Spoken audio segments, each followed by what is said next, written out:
All right. Here we are. It is Sunday Night Live. It is daylight saving time. Yes, I always have to remember, are we on standard time or did we go into daylight saving time? So we are on daylight saving. Just so you know, it's daylight saving, not savings. We are on daylight saving time.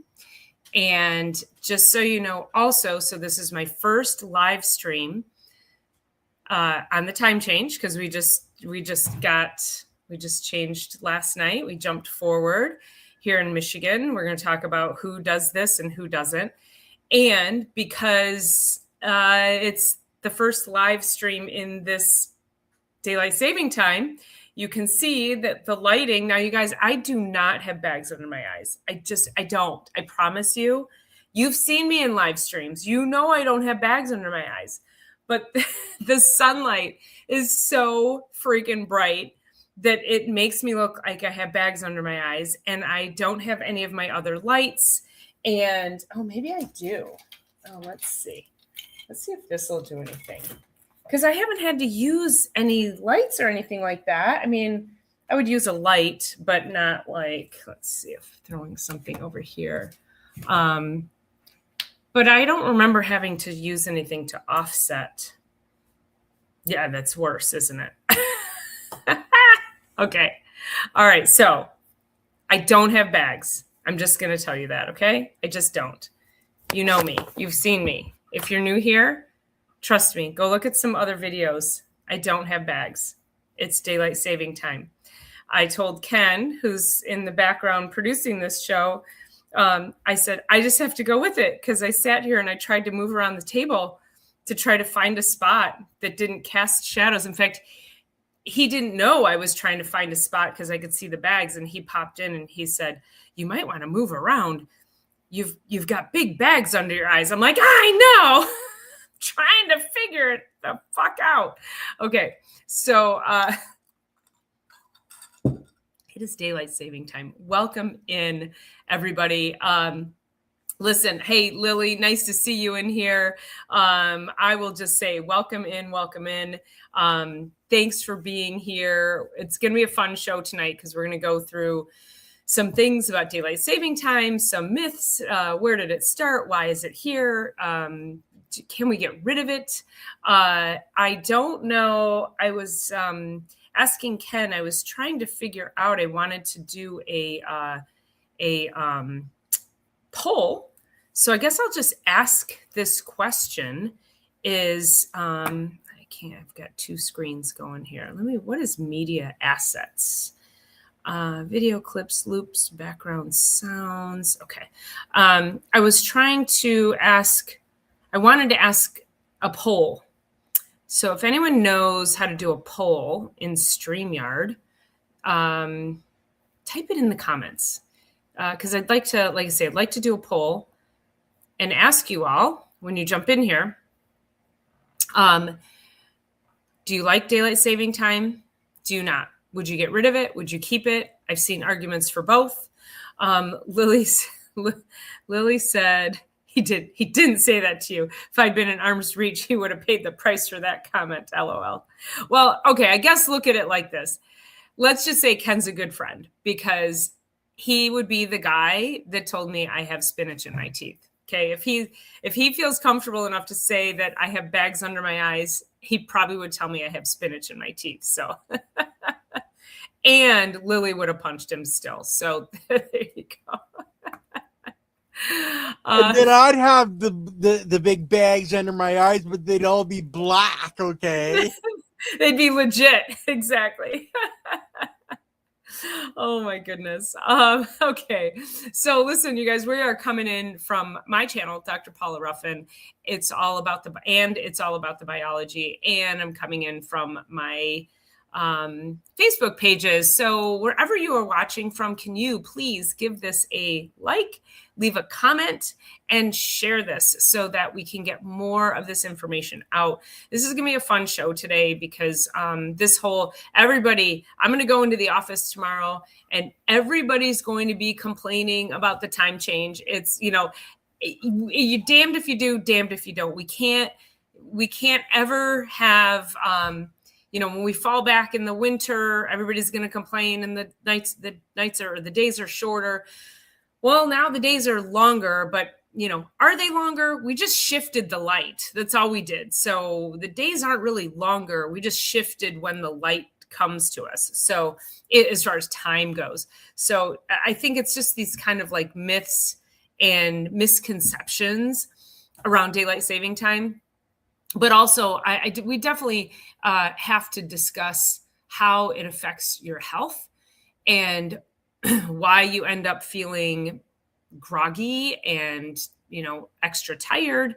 I did a couple of videos earlier this week on how during this time, like leading up to daylight saving time, that you start to feel more tired earlier, and you start to get up earlier. Well, that's because your brain is already starting to recalibrate to the light. It's starting to recalibrate to the fact that the earth is now starting to tilt, and it's tilting back towards the sun. That would be fun. I probably should pull up a graphic. I wouldn't be opposed to trying to find a graphic on the 365 days of the year, Ken, if you wanted to try to find that and pull that up, because that's a really cool graphic when you see how the earth tilts in accordance to the light and how, right. So we tip away during the winter and we tip towards the sun in the summer. So that's how that goes. And it's, it's really cool. It's kind of fascinating when you think about how as the world turns, any old soap opera people out there, as the world turns. But Ken tells me that there's another channel that talks about how we are shifting on our axis. And I don't know enough about that to actually have a conversation, but I find it interesting.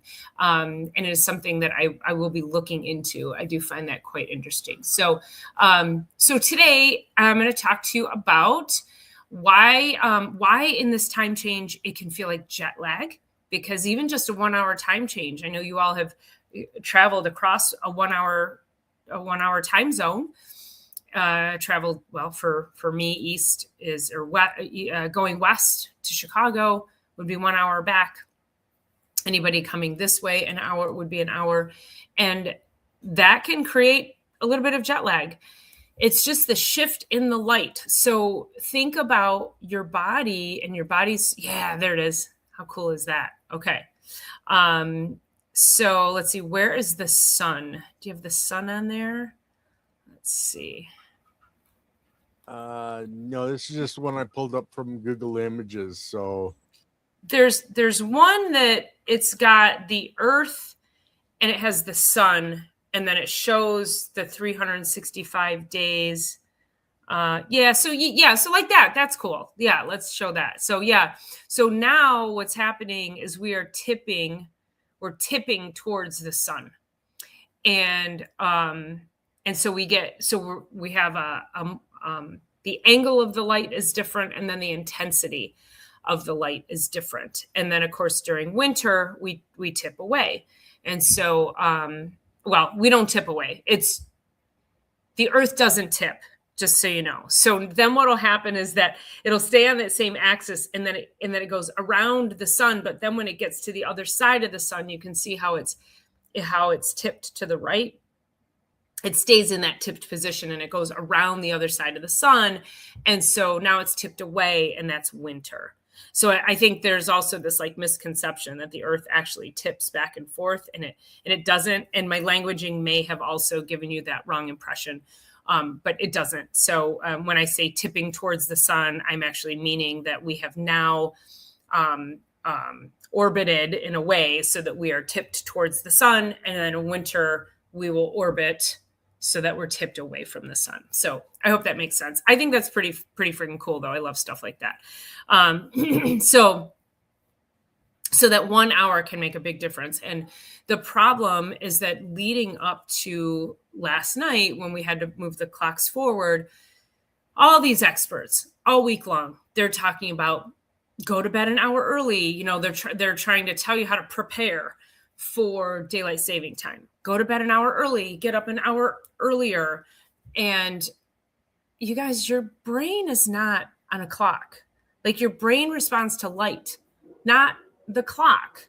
And so I find this information, I find it quite silly because it makes, every body is different and everybody's circadian rhythm is just a little bit different as well. And I think that if we just listened more to our bodies and what our body wants, that we could actually get through daylight saving time just fine. And we'll be fine. We'll get through it. It's going to be a week or so where everybody's feeling a little bit more jet lagged and a little groggy. And when it comes to this 1 hour time change, again, if we go back 2 weeks really your body's been preparing for it for weeks, because we went through the solstice and again, we're getting a little more daylight and those tiny little micro changes in your circadian rhythm are starting to take root.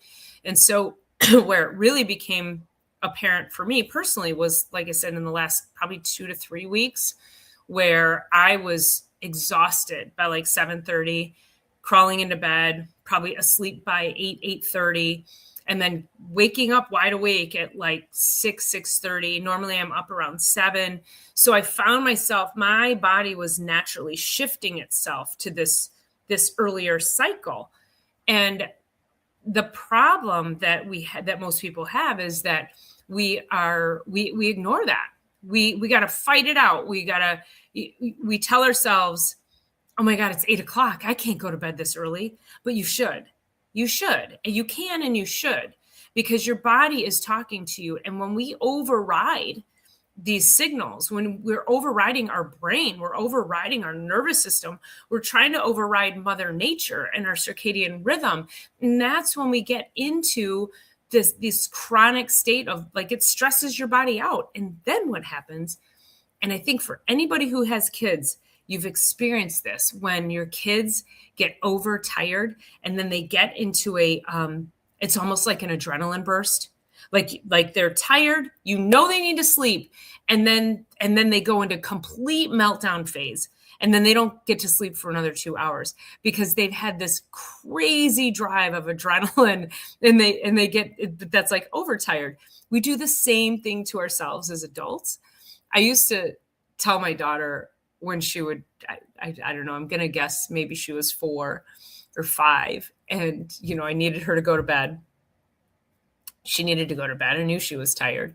And then she'd start having that meltdown. And I would say to her, you know what I do when I'm tired and when I get like this? I go to bed. Like there's no replacement for just going the F to bed. And there's a children's book called Go the F to Bed. It's really hilarious. Oh my gosh, who's the actress? It's a really funny book, you guys, for a great book for any parent. So anyway, okay, just a reminder, if you're just coming in, because it's daylight saving time and it's my first live stream during this time, I'm at the same table that I'm always at on my live streams, but for some reason it's casting shadows on my under eyes, making it seem like I have these big giant bags, and I don't, just so you know, but we're going with it. I told Ken, I said, I got to go with it. This is the reality. This is live television. Lily says the areas of Canada that have 24-hour daylight are often called midnight sun, located far north within the Arctic Circle in the territories of Nunavut and Northwest Territories and the Yukon. Yeah, so those areas, so we'll call those like the outliers. So yeah, they have this, and I don't know if they, I tried looking up, I think some of those areas do a time change and some don't, but really the impact that a 1 hour time change is going to have on a state that has, or an area that has 24 hours of sunlight or 24 hours of darkness or duskiness or whatever it is, what's that going to do? And then likewise, there's areas down by the equator who don't observe daylight saving time because they're so close to the equator. So again, if you think, and I'm tipping my hands as if the earth is tipping, but just know I don't actually mean the earth tips. But, if you're at the equator and the earth is doing this, you can see that there's a bigger shift of sunlight so towards the sun or away from the sun at the upper areas. But if you're in that middle zone, you're just, you just have tiny, tiny little shifts along the equator. And so they don't have big shifts in their sunlight. So they don't necessarily feel the need to actually have, change the clocks to daylight saving time. Did I pronounce that okay? Nunavut. Nunavut. Nunavut. Okay. Yeah. What did I say? Did I say Nunavut? Maybe. I don't know. Maybe. Okay. Okay. Let's see. I don't know how they do it. Their system, I guess, gets used to it. I'd be in trouble. I would too. And again, yeah, I would imagine that that like anything else, people's systems get used to it. I mean, think about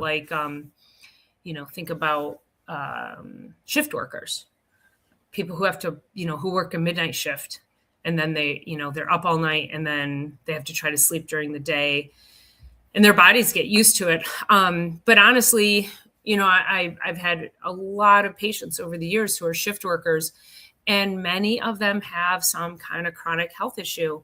The body, the stress in the body that builds up subconsciously within the nervous system, the inflammation, it's tough to get people's bodies to calibrate properly for healing when they're midnight workers, when they're shift workers. And of course, there's so many studies around shift work and health, or lack of health, or inability to heal and stress.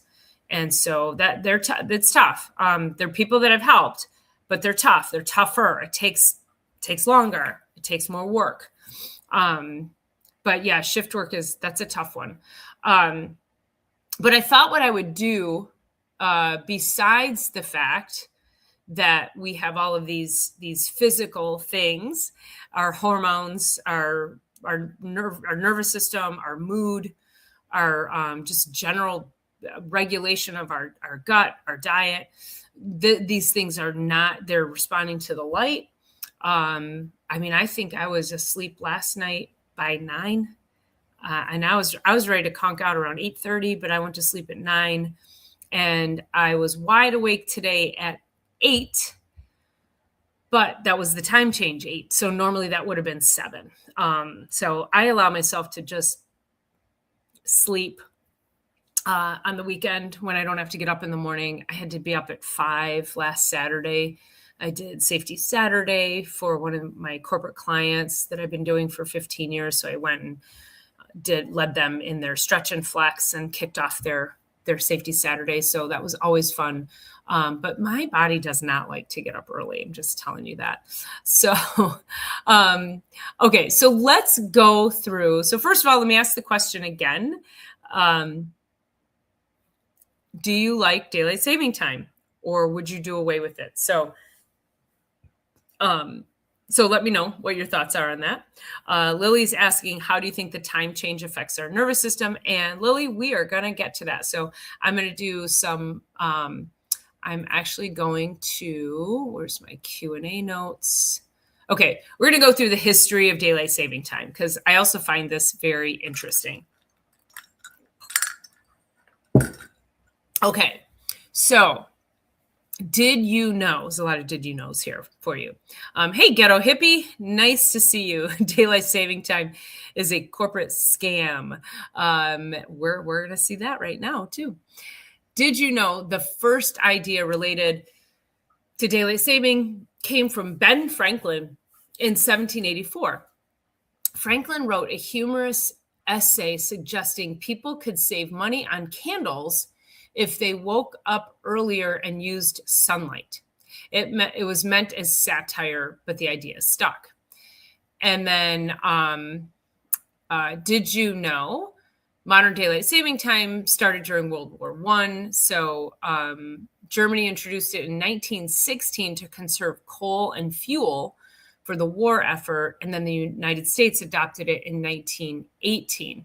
Now, most of the time, Ghetto Hippie says, hold on one here, second here. I lived in Arizona without daylight saving time for about 2 decades. Did you like it or did you not like it? And also, yeah, welcome in again. And hey, Bayou Sugar Garden, nice to see you. So nice to see you in here. Thanks for being here. Appreciate that. Let's see. So, okay. So the biggest myth, and people say, oh, they did it for the farmers. Have you heard of that? so give me a thumbs up in the comments if you've heard that they did it for the farmers. You thought it was perfectly normal being in Arizona without daylight saving time. Yeah. And also Arizona is definitely further south, so less axis movement there too. So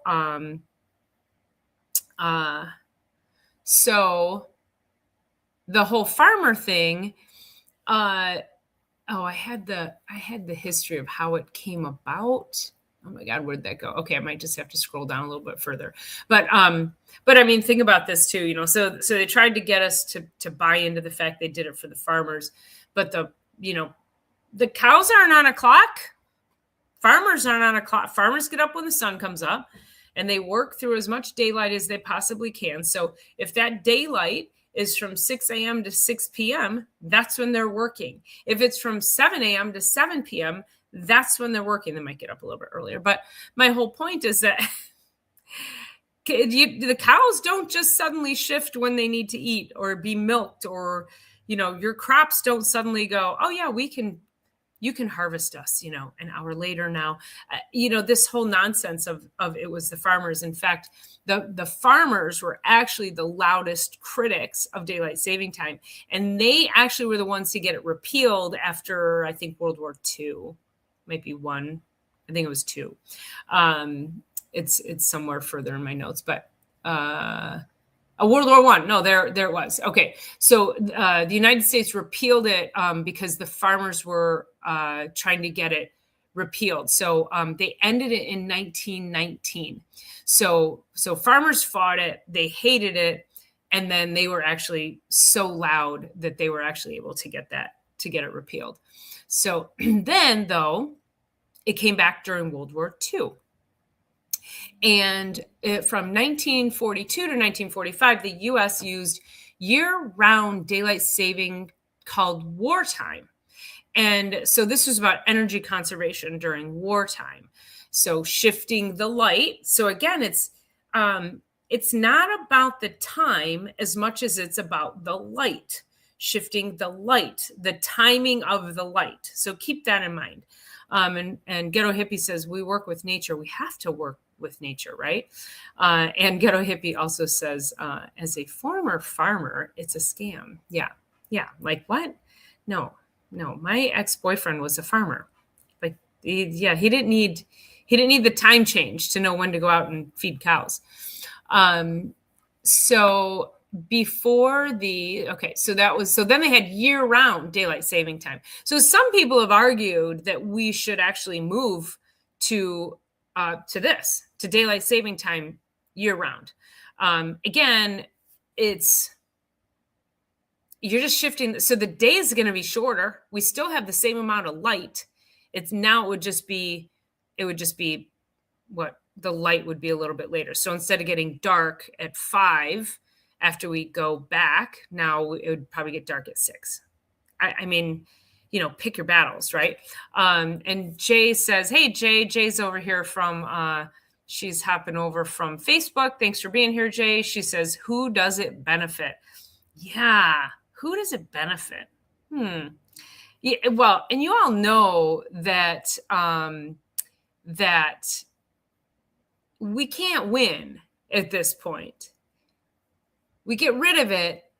People are used to it. Even though they bitch about it, they're used to it. Then you get rid of it, and then suddenly there's going to be an uprising of, well, I didn't know it was going to be this many hours and this.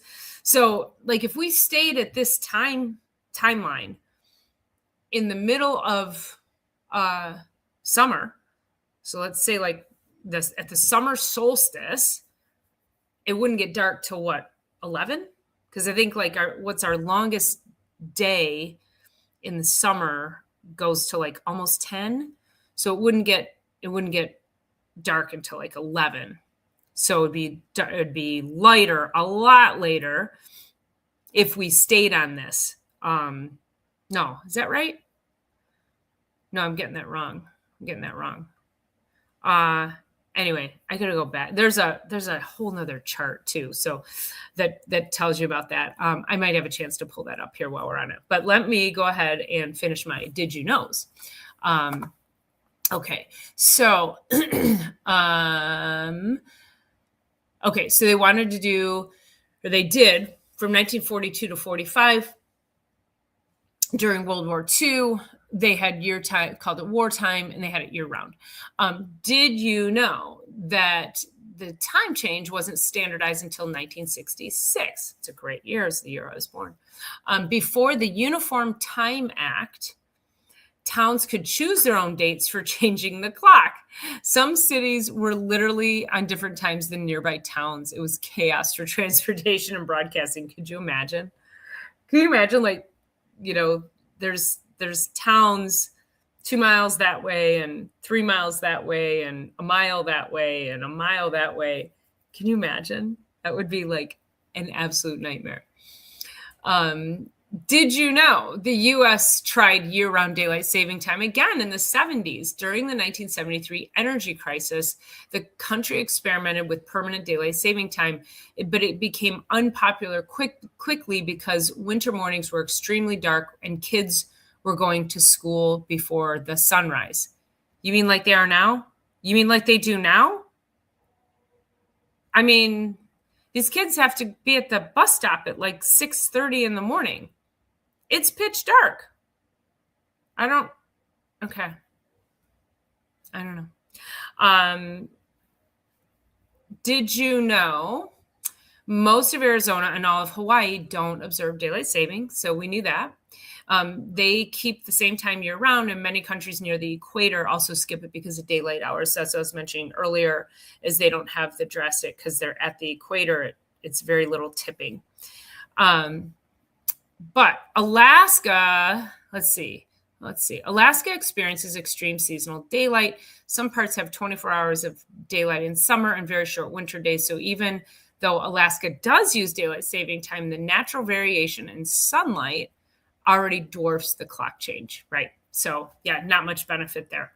Okay. Let's see. We got Jay says, no one wants it light at 10 or 11. Yeah, I mean, 10 o'clock in the middle of summer, you know, the only time that's tough is like if you do have to get up early the next morning. And for me, I'm usually in bed by, 9:30 anyway. I have a 7 o'clock meeting every Thursday morning. That puts me up super early. I have to be up by 5. So, yeah. Lily is subscribing to Bayou Sugar Garden. She's got some great content over there. So go ahead and give her a follow. The loofah video. Ooh, that sounds good. I got to go follow that one too. I think I'm in zone 6 here. So, all right, let's see. So more fun facts. Did you know the springtime change is harder on the body than the fall because we lose that hour of sleep? It's more disruptive than gaining an hour in the fall. Now, some people will say that. I feel like I don't know if that's more anecdotal when people say they do better. I actually, when we go forward an hour, this, like for me and my body on daylight saving time, my body does so much better. So, pick your battles. But here's the problem though, with jumping forward is that there are studies that show that there have been more health effects for people. So more heart attacks. Now, I don't know the number of heart attacks, but there's been it's a significant enough increase that they've measured it to say there's more traffic accidents, more workplace injuries, and more heart attacks. And so they claim it's from the sleep disruption. again, is it the sleep disruption or is it the circadian rhythm disruption? Because again, it's your brain, it's biology, and does it disrupt your sleep, or are you ignoring the signals that your body needs to be sleeping? And that was the whole thing I talked about earlier, is that you have to listen to what your body is telling you. If you're tired, you have to go to bed. And likewise in the morning, and this is why I don't put blackout curtains in my room. A lot of experts will say, if you have trouble sleeping, you shouldn't have like lights coming in at night. You should put blackout curtains. Like you can't, and I have to say, I have to put black electrical tape over the little glow of my television brand. You know how that glows. There's a red light on your little cable box. You start to think about, like, you have lights coming at you from all over the place. Tape those out, electrical tape those out. I don't know what it is. That is like the sun shining in my eyes in the middle of the night. Whereas if the moon is out and it's bright, I don't know, my body's fine with that. But the little blue light coming off of the TV, oh my God.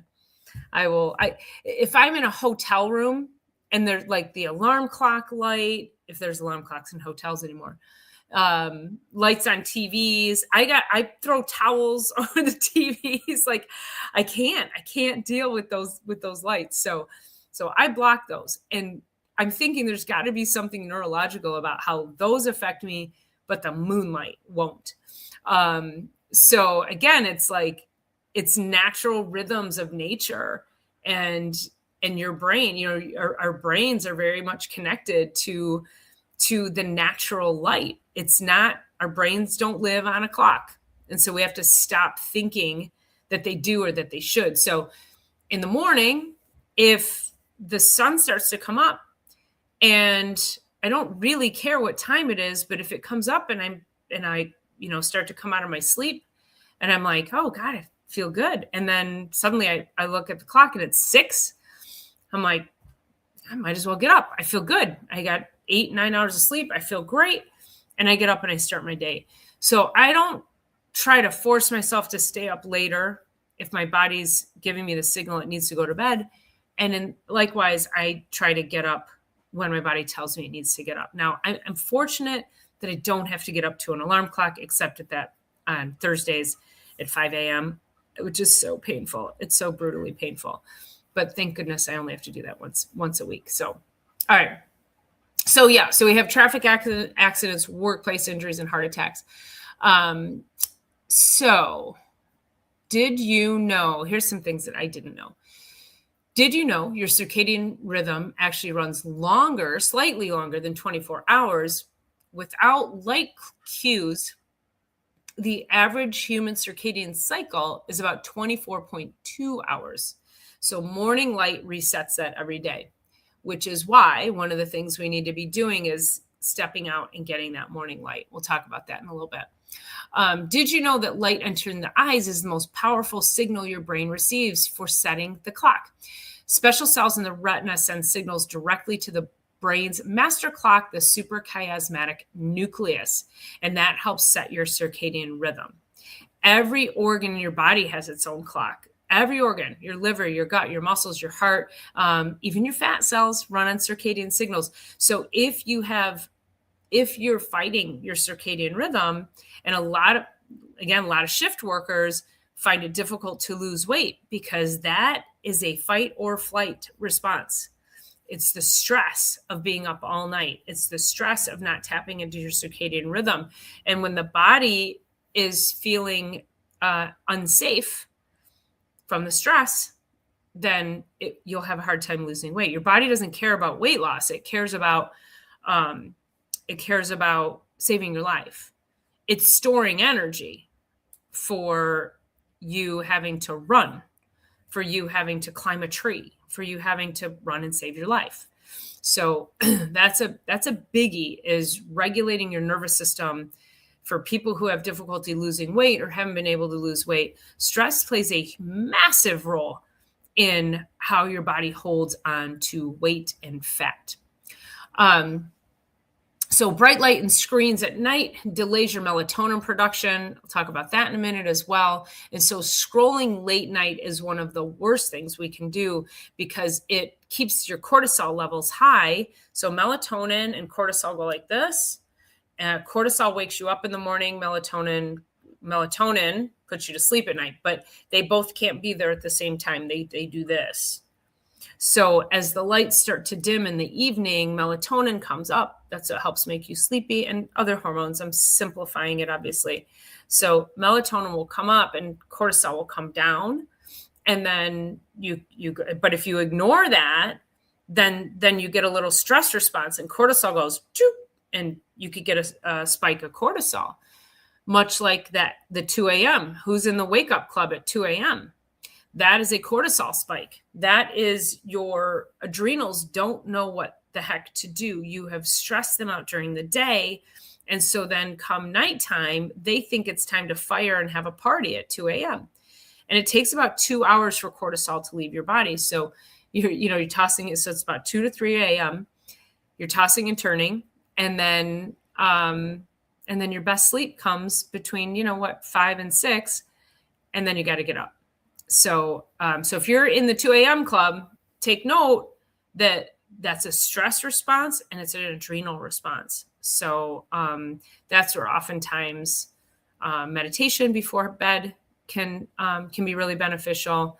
And again, just calming and deep breathing, dimming the lights. If you can find incandescent lights, put those in. Ghetto Hippie says artificial light is weaponized. And Lily says, I do the same, cover any light sources at night. Yep. Mm-hmm. Okay, so let's go back over here. All right, I'm going to talk about the nervous system. And Lily asked that early on, how does this affect our nervous system? So again, because we try to put our brain and our nervous system on a clock, and override light, if you think about it, like everything in this world is so outside of the human body. We think that health comes from the outside. We don't consider the fact that it's the light that our brains need. It's not a clock. Our brains don't need a clock. Our brains need the light. So it's just interesting to me how we end up just getting so far off the path of the human body and its ability to heal and function. And, there's so many things that people want to try to override for the mastery, the divine mastery that our bodies have. And we have to have far more faith in what our bodies can do and kind of get back to the basics, is that health comes from within. So taking care of your body and your nervous system in this way. And, again, we need the light. And so it doesn't matter if it's 8 hours of light, 1 hour earlier, 1 hour later, your body is going to respond to that. So what happens is this will disrupt sleep cycles, because your body is now what's happened is, and we'll call, so the suprachiasmatic nucleus is your body's internal clock. So your body has its own clock, not like an actual physical clock, but now it's on its own sleep cycle.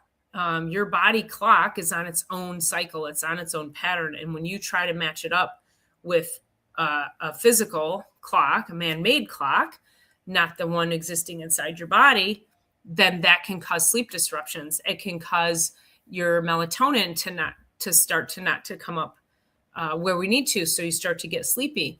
It can cause you to, maybe tonight it'll be, so at 9, it'll actually be 8. And will you be sleepy early, or will you push that and maybe you don't go to bed till 10, which is 9. So, again, listen to your body's cues, don't try to put your health into this time box outside of your body's internal clock. So sleep cycles are really going to be important to pay attention to. And so Jay's asking, how do we reset? So that's what we're going through right now.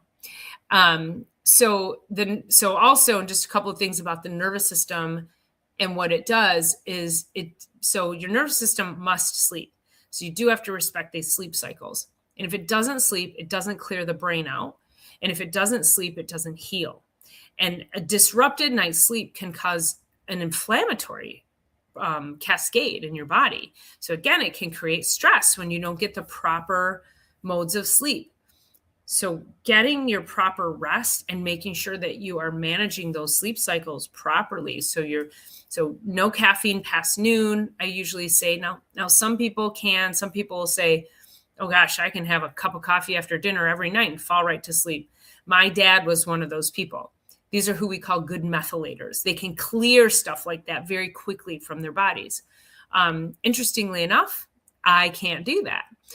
If I have caffeine much past noon, it will affect my sleep. Every once in a while, I might be able to have a cup of coffee, maybe by 1, but I really am mindful of my caffeine intake. And if I do, like if I have a cup of coffee around 2:00, I'll be like, oh yeah, I'm going to pay for this later. So I don't do that very often, if at all. But so be mindful of how you're setting yourself up for sleep. So no caffeine. Try to eat at least 2 hours before you go to bed. Try to have finished your meal at least 2 hours before you go to bed. Again, it's not always possible for me. There's, I work till 6. I see patients till 6. I'm not usually home till 7. Then if I haven't prepared and meal prepped, I might not sit down and eat until 8. And then I'm in bed by, 9:30. Sometimes it is what it is. And there's this whole narrative of, if you eat late at night, you're fat. Well, I'm not fat. And this has been my cycle for years because that's been my work schedule. So it really comes down to the quality of food that you eat. And there are certain things that I know that if I have later at night, if I have a heavy carbohydrate meal, I won't sleep. I usually stick with a higher protein meal. And I eat lighter. I don't eat, I eat a lighter meal than if I have a meal at 5, I could maybe eat something a little bit heavier. I don't eat real heavy anyway, but I just know that I'm mindful of what I'm having. So be mindful of what your last meal is. And then, hydration is a huge part of it. If you're not having good hydration during the day, your cells need good hydration in order to heal. So keeping that in mind. And, a lot of people are just downright dehydrated. They don't have enough, they're not drinking enough fluid during the day. That rule of thumb is at least half of your body weight in ounces. So hydration plays a key role in your body's ability to detoxify, which is what typically happens during the night. So you've got to make sure that you have all of the resources when you go to sleep at night. Now, that's sort of teeing yourself up for nighttime. So, so let's think about when we get up in the morning. Now, when you get up in the morning and you can get those sunlight lamps, and the sunlight lamps, they come on slowly. So the light comes up slowly. So for me, because I have I don't have my one window covered, is that the natural light will start to wake me up, and then I'll wake up. Now, if you have to wake up in the dark and go to work, it's going to be a little more difficult. I usually recommend just turning lights on slowly, so it's not this like big blast of light shocking into your system. Just turn on some dim lights and just slowly, like I'll come in the kitchen, like when it's dark in the winter and I'm up early, I'll come in the kitchen and I've got a couple of smaller lights that I turn on. I don't turn on all the lights. I turn them on slowly so that my brain can start to clear and I'm not shocking my hormonal system right away in the morning. Now, this morning, though, I got up at, well, it was 8, so it was already light out. It was 7, but the time change made it 8. And so I walked outside. It was, it was about 40 degrees. So it wasn't so cold that I didn't feel comfortable. I wasn't uncomfortable walking outside. So I walk outside, I stand there, I just kind of like take in the sounds of the morning. The cold feels good on my body because I've been laying under the covers. I've been all toasty. So I go outside and like get that like nice blast of fresh cold air. And then I just kind of sit there and I just look around, I look at nature. I watch the dog and, pet him. I'll sit down on the stoop and I'll pet him and just hang out there and just, get my oxytocin by loving on my dog and listening to the sounds of nature. And that to me is just such a great way to wake up, that we can take your time moving into your morning. If you can do that, you'll wake up, you give your hormones time to come up, your cortisol time to come up. You give your melatonin time to clear out. There's other hormones that need time to clear out. And so it's just a really nice way, instead of like waking up. I don't ever flip my phone open first thing, because the other thing too is usually you flip the phone on, and if you go to Facebook or Instagram, something chaotic is going to come through there. Something political, something about chaos in the world is going to be on there. That is not the first thing I want to fill my brain with, nor do I feel like filling my brain with the sound of chaos. So that's why I go outside and I hear and I listen to nature. I listen to the quiet of the morning. I allow my brain to slowly move into that morning. And then, I'll like, put like some affirmations on, or I'll read my own affirmations, or, listen to a little bit of music. And then, I do like me some, political chaos here and there. So I may tune in or not, but it's not like the first thing I choose. My mom was, oh my gosh, my mom had, every room you went in, there was either a radio on or a TV on, and it had, some news station on. I was like, oh my gosh, literally since I was a kid. So I'm not quite like that. I do try to protect my nervous system. And that's one of the biggest things, is not going straight into the chaos of life, and just allowing your body that moment to just be in peace. You'll have plenty of time to be in the chaos when you get out of your home, but just try to protect your nervous system. Think about it like that. You have to protect your nervous system from all of that, because it builds anger. There's so much going on in the world that it builds anger inside of you. And if you're somebody who does watch those kinds of things, whether it's YouTube or Instagram and or TV, like whatever you're doing, I want you to pay attention to the angst that builds when you watch that. And then it becomes addictive. And here's what happens. You watch some, and then you're like, oh, I got to have more. I got to have more. And you become addicted to the chaos and the negativity. And that, my friends, is no bueno for your nervous system. So please pay attention to that. Keep your boundaries around your bandwidth and protect your nervous system at all costs from all that negativity. It is not good for your health. It is not good for you. It's not good for humanity, really. Okay, so let's see. So Lily says, unless you have an electrolyte in your drinking water, you are not hydrating yourself. So it depends on, like if you have reverse osmosis, you absolutely need to be adding some kind of electrolyte in there, because otherwise reverse osmosis is like, I'll call it the cleanest water. It's basically stripped of everything. And so it does need to bind with other things inside your body in order to get out. So it is going to rob you of certain nutrients in your body. It's not Yeah. A lot of people don't know that. So like, oh, I'm going to hydrate, drink water. Uh, but they're unaware that they need to be supplementing with certain nutrients that it's being robbed. Lily says your cells will not uptake water without an electron. Okay, we just went through that. Jay says, do you believe in grounding? Yes, ma'am. In fact, when I get up in the morning, it's a little too cold for me to do much of this, but I go outside. I'm in my bare feet, and I have read that you can ground through concrete. So I do. I go and I stand outside on the my concrete patio. But when it gets a little bit warmer, I'll go out and I'll walk through the grass. I try to be barefoot and on the earth as often as I can throughout the summer.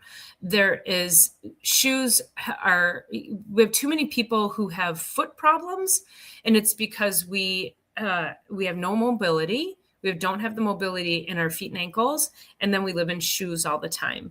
And podiatrists will tell you, oh, the worst thing you can do is be in your bare feet. No, the worst thing you could do is wear shoes all the time. So if you have foot problems, there are, this is a bigger subject than this video right here. But if you have foot problems, I promise you start working on your foot and ankle mobility, and you start learning how to walk in bare feet and get your feet and your nervous system used to being on the ground. Go do balancing exercises on the grass and watch how your nervous system and your brain starts to learn how to balance and coordinate. Like, you will be blown away at the gains that you'll make in your body's ability to balance and coordinate and move. So yes, grounding is so beneficial, and we all need to be doing more of it.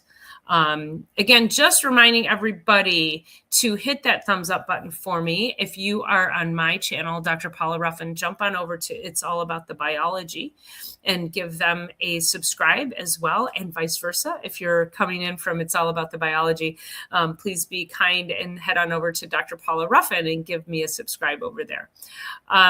Lily says, great point, Dr. Paula. What you watch, listen affects your psyche for sure. Does anybody remember? I'm going to go back to the 80s, and there was a movie called The Clockwork Orange. Do you guys remember this movie?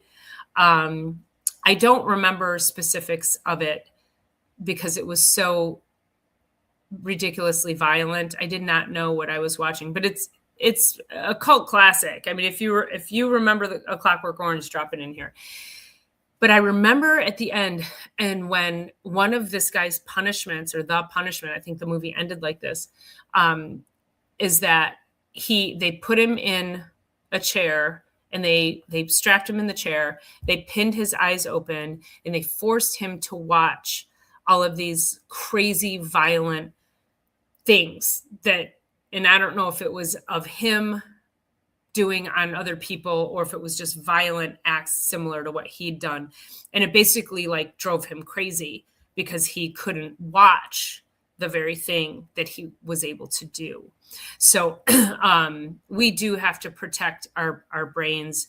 And I think even, these last few years have proven that it's a lot easier to get drawn in to my side, your side, their side, and everything in between, and all the negativity about it. And we really do have to disconnect from that. Lily says our homes should be our peaceful place. Absolutely, for sure. That's why we have dogs. Free coffee. Hey, Frank La Barbera.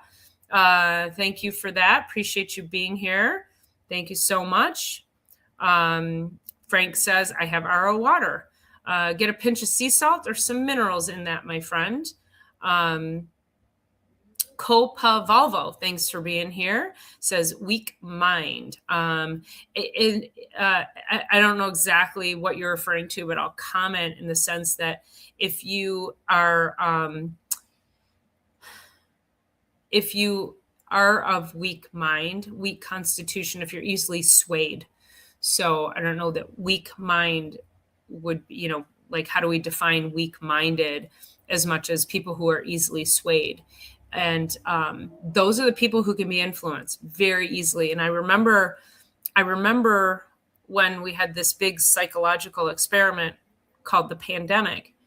And I was just blown away at how divisive everything became so quickly, and that people were they were happy to go home and lock themselves in their home and not even go outside in their backyard and put a mask on in their homes and drive all by themselves with a mask on in their car, smoke under a mask. I mean, it was like, and yet it was all for the greater good. I was like, what's going on? And then there were people like me. I'm like, this is ridiculous. Like, we're surrounded by viruses. There's viruses in our homes. There's viruses outside. They're all over. Like, what part of humanity? But the narrative got so many people scared enough to lock themselves away in their homes and buy into it. And then over time, what you saw was that people were like, wait, this doesn't make sense. So I saw this podcast, and it was really interesting. It was by this psychologist, and he had said that when you're attempting a psychological experiment, which I believe the pandemic was, that you have 30%. This is what whoever they are that's doing it. So 30% of the people, they know they are not going to influence. They're not going to be able to, these people are not that they don't care about, because they're not gonna be able to get these people to buy into this psyop. 30% of the people, they will be able to control lockstep, like with just like that. Like these people, this 30% will do anything and everything that they need them to do in order to pull this off. And then you've got 60% in between. And the 60% were the people who were like, yeah, I don't want to rock the boat, so I'll go along with it. I don't want to make people upset. I don't want to, so they go along with it. And that's what happens. So you saw this big shift of this middle ground of people who were like, well, yeah, I'll just go along with it. But the toll that this took on everybody mentally, it didn't matter if you were the 30% over here, the 30% over here, or the 60% in the middle. Everybody's psyche took a hit because it was stressful. The whole thing was incredibly stressful for everybody, regardless of your thoughts and beliefs around it. And I think we still have a little PTSD around that. We start talking about it and we're like, yeah, but nah, and then we get mad. Whew, we got to be careful, don't we?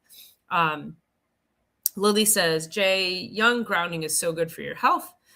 Jay's over on Facebook, Lily, so she can't see your comments unless I put them on the screen. So I will be sure to do that. Frank LaBarbera says, my girlfriend likes walking around barefoot and more. Yeah, that's kind of how I am. And when it starts getting warm, I'm like, we call this the naked household. My daughter's friends will come over, and I mean, they now know that if they come over, like and I'm not like sitting watching TV naked, but if I get out of the shower and whatever and walk around, I might make lunch or whatever.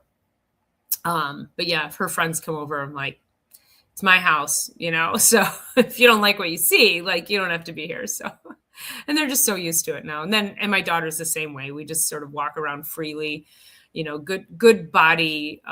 What is it? Body, not body consciousness. What do you call that when you're like confident? Body confidence? Yeah. So, yeah. Yes. So there's that. Yes, I know. We're in good company. We're in really good company. All right. So, let's see what else I had. And if you had any questions with regards to, daylight saving time, how your body's feeling, what that feels like for you, just go ahead and drop them in the screen, in the comments.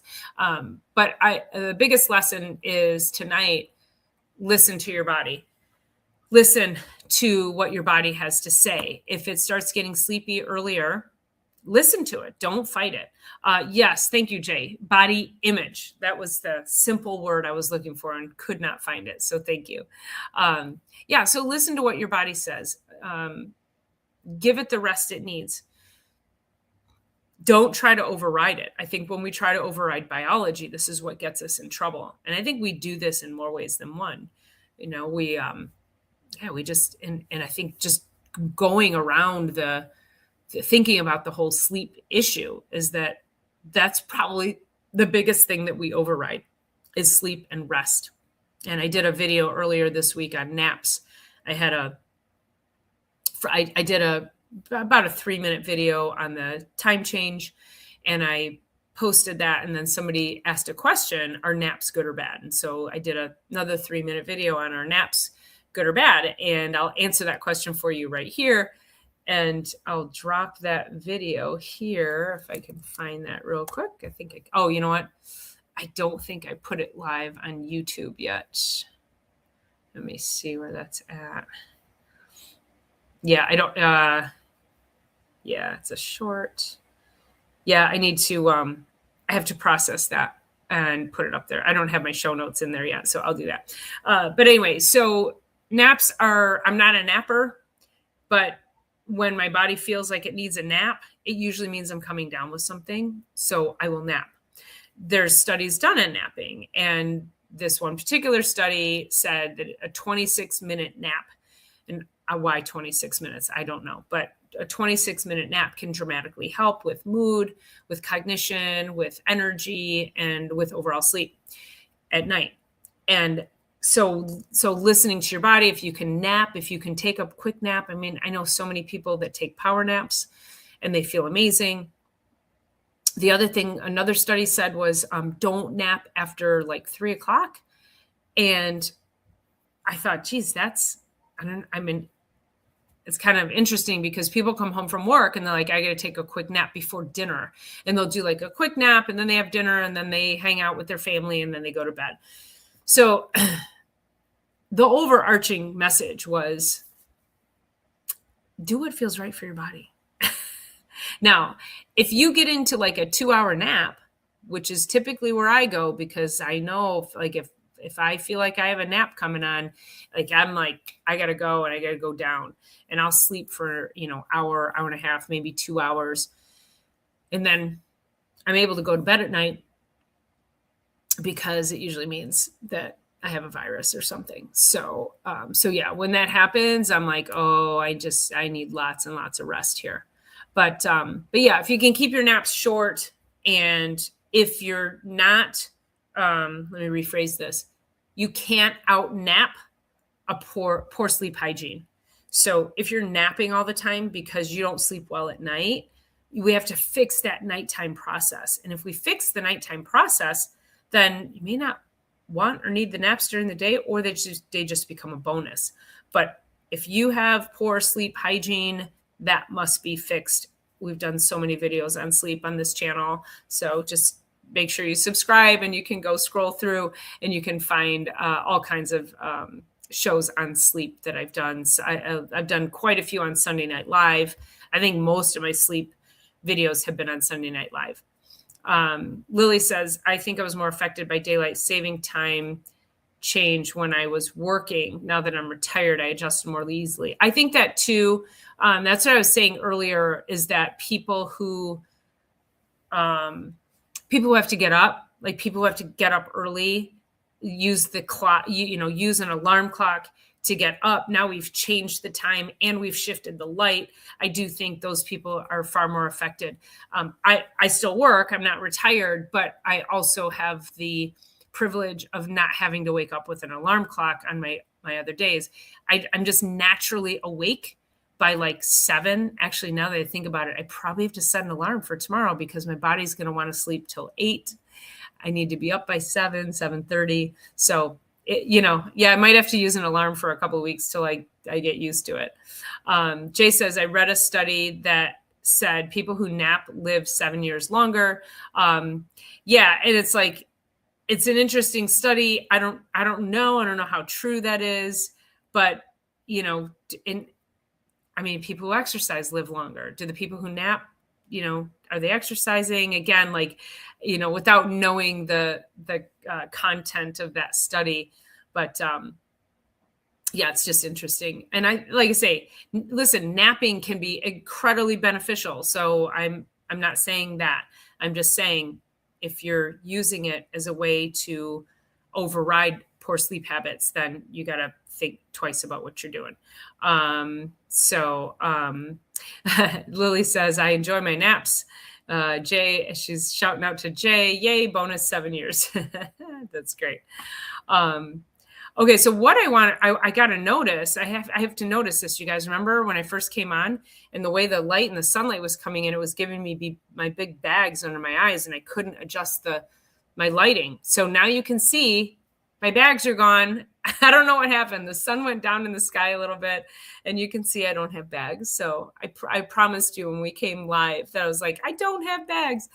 But I couldn't delay the show and move my whole setup and run around the house and try to find a place where the lighting wouldn't give me bags. So I just went with it because I'm never about coming on here and being perfect. I don't ever want anybody to think that and think that somehow, I'm moving with perfection. I just want progress. So just progress.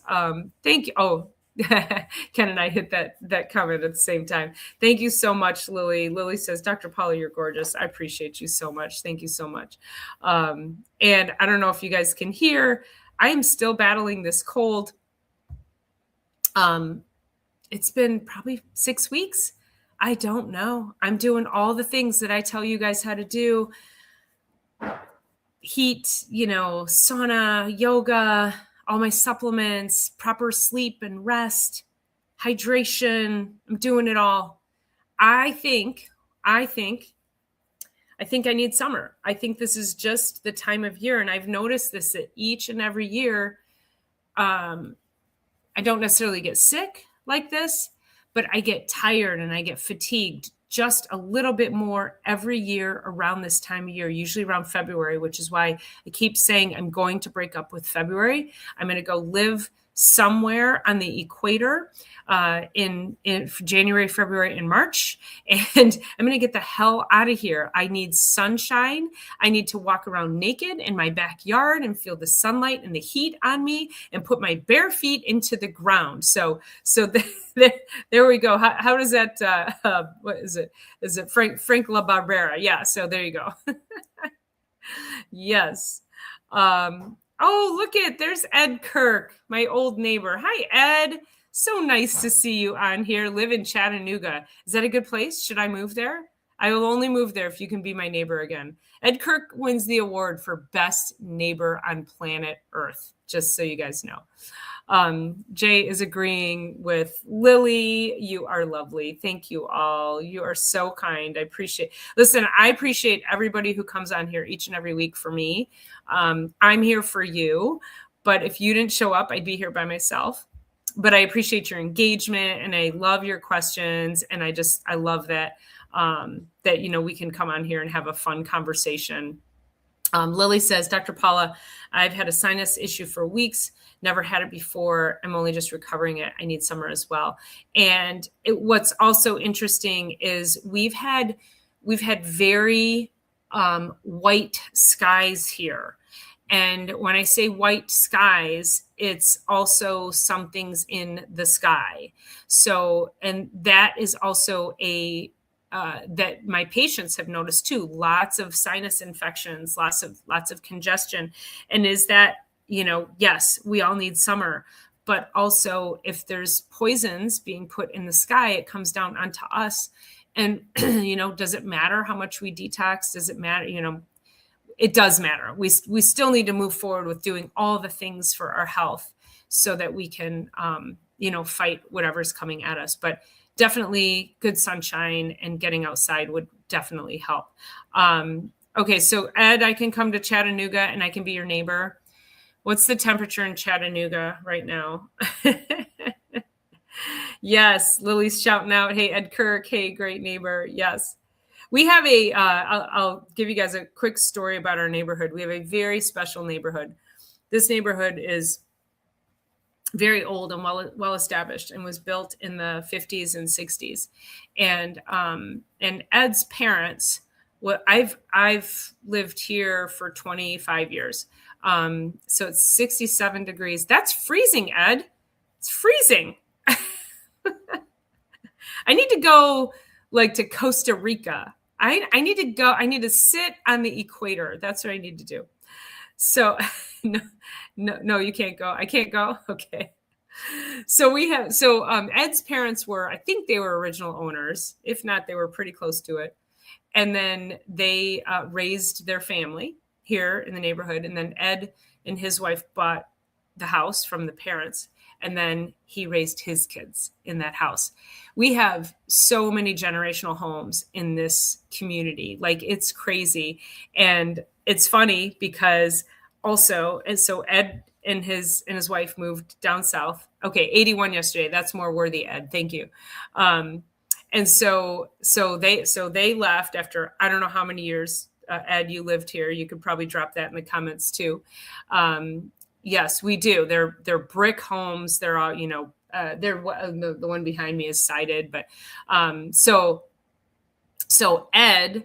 So now the people who live in Ed's house, they live in Kirk's old house. Okay, so like the woman who lived behind me, she was here since 1972. She passed away a couple years ago, moved out just, they put her into assisted living a handful of years ago. And she died a couple years ago. So we have this new family and they live in Bev Wynn's old house. So the fun part about this neighborhood is that you always know whose house is whose by whose house the new neighbors live in. So that's how everybody identifies everybody.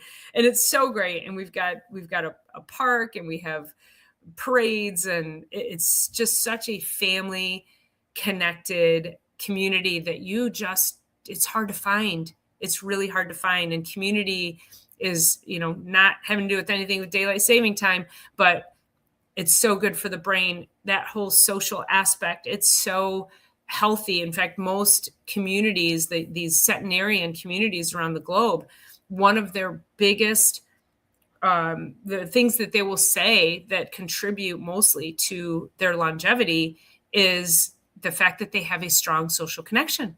Strong social connection is huge. So we need more of that. We need people just to open up and have conversations and not be, fighting with their neighbors. Okay, here's Ed Kirk trivia here. Since 1978, but bought from parents 1999 to 2020 with his lovely wife, Dawn. Okay, so his parents were not the original owners, but they lived there since 1978. So it's a long time, you guys. It's a long time. And we miss you, Ed. We miss you. And I heard you stopped by and saw Hannah 5 minutes after I left for work. And I had Bentley with me. You did not get a chance to see him. So I was bummed about that. Bummed I missed you and bummed that Bentley missed you too. So Lily says, caring, sharing, and community. Yeah, it's really, like I said, it's really special. And we need more of that. We need more of that. We need to, again, get off our phones and get away from the TVs and just connect with other members of the community. So, okay. All right, you guys, listen, if you have not hit the thumbs up button, if you have not subscribed, please do both of those. And if you're here from my channel, Dr. Paula Ruffin, jump on over to It's All About the Biology. Give them a subscribe and vice versa. And then, of course, if you're on Facebook, make sure you hit that thumbs up and share this because I know everybody's going to be going to work tomorrow feeling like they have jet lag. So I'll be very curious to know how you all feel tonight when you go to bed. Are you going to go to bed early? You're going to go to bed later? Are you going to push it? But I urge you, don't push it. Listen to your body. Listen to the signals. Your body's not on a clock. It's not on an external clock. It has its own internal clock. So we need to stop sabotaging this and stop trying to put your body into a physical clock box. It just doesn't work that way. Okay.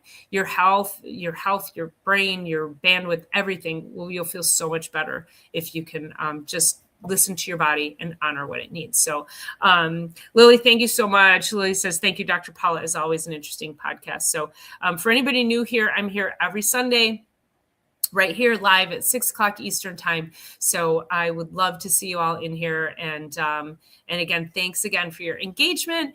And I'm going to go and kind of rest a little bit because again, it's darn cold. We're going to just hope we can kick its butt and get it out of here this week. So, all right, I'll see you Thursday for Chiropractic is Sexy. See you right back here for Sunday Night Live next Sunday. Thanks again for jumping in here, and I appreciate each and every one of you. Love you all. Bye.